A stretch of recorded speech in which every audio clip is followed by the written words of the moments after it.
In order to get to the repair, it's located right in here, Ed. Those ridge caps have to come off too in order to get proper tucking of the shingles. That'll be replaced right through there, and it kind of in the middle here doesn't stop till at that point. And then I come over to this side. It's actually not as bad as what we just looked at. They are pretty rough and worn down from the leaves and the branches, and of course that's tied into the ridge too.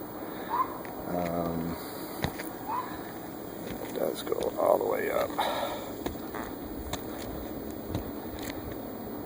to here.